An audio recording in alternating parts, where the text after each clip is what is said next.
मम्मा मम्मा, कितनी तेज हवा चल रही है और ये हवा कितनी ठंडी है। हाँ बेटी, बारिश आने वाली है इसलिए तेज हवा चल रही है। ये लो, मैंने पकोड़े बना लिए हैं, तुम पकोड़े खाओ। मैं जरा छत देख कर आती हूँ, कहीं बारिश का पानी छत से टपकने ना लग जाए। मम्मा, मैं भी आपके साथ जाती हूँ, मैं भी आपकी मदद करूँगी। नहीं बेटी, बाहर बहुत ठंड बन गई है, तुम आराम से पकोड़े खाओ। चिड़िया घर से बाहर निकलती है। चिड़िया के पड़ोसन कबूतरी चिड़िया से कहती है, चिड़िया बहन, बहुत प्यारी खुशबू आ रही है, लगता है पकोड़े बनाए हैं आपने। इतनी मजेदार खुशबू आ रही थी, मुझसे रहा ही नहीं गया। हाँ कबूतरी बहन, मैंने अभी अभी पकोड़े बनाए हैं, आए मैं आपको भी खिलाती हूँ। रानो चिड़िया कबूतरी को अपने साथ घर ले जाती है और उसे पकोड़े खाने को देती है। वाह वाह चिड़िया, तुम्हारे हाथ में तो बहुत स्वाद है, मजा ही आ गया पकोड़े खाकर। दूसरी तरफ कालू कौवा भी अपने घर की छत ठीक करने में मसरूफ था। उसके 2 बेटे थे। वो अपने बड़े बेटे जग्गू को आवाज देता है, अरे ओ जग्गू बेटा, इधर आओ, मेरी थोड़ी मदद करो। पापा, हम खेलने जा रहे हैं, हमसे नहीं होता ये काम वाम। बेटा, बारिश होने वाली है, न जाने कब तक बारिश होगी। तुम आज घर पर ही खेल लो। एक तो तुम्हारी माँ भी सैर सपाटे करने के लिए निकली हुई है, वो तो घर पर टिकती ही नहीं। नहीं पापा, हम बाहर ही जाएंगे, तेज हवाओं में उड़ने का तो अपना ही मजा है।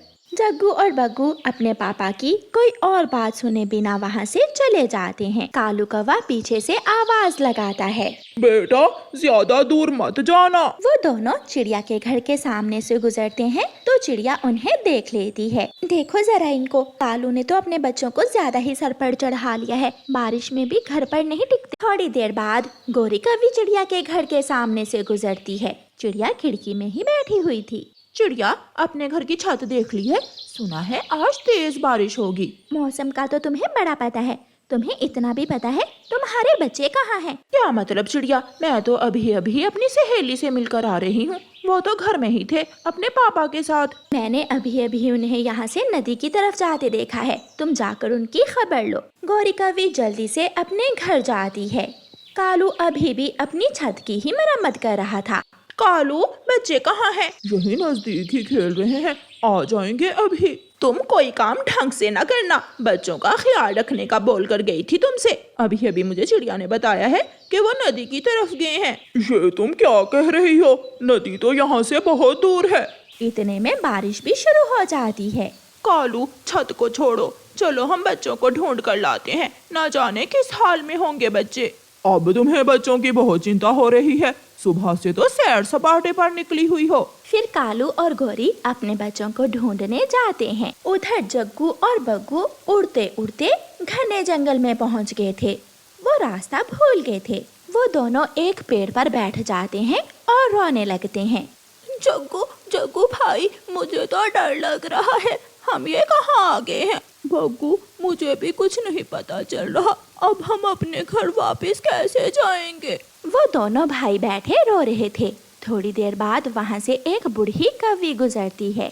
अरे बच्चों, तुम दोनों यहाँ क्या कर रहे हो ऐसी तेज बारिश में? चलो मेरे साथ मेरे घर आ जाओ, मेरा घर पास ही है। फिर वो दोनों उस बूढ़ी कौवी के साथ उसके घर चले जाते हैं।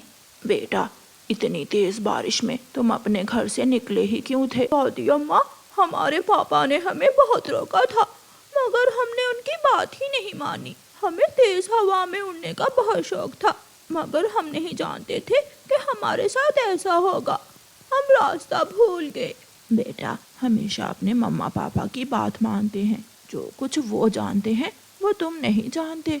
वो जो भी कहते हैं तुम्हारे भले के लिए ही कहते हैं। हम अब हमेशा अपने मम्मा पापा का कहना मानेंगे।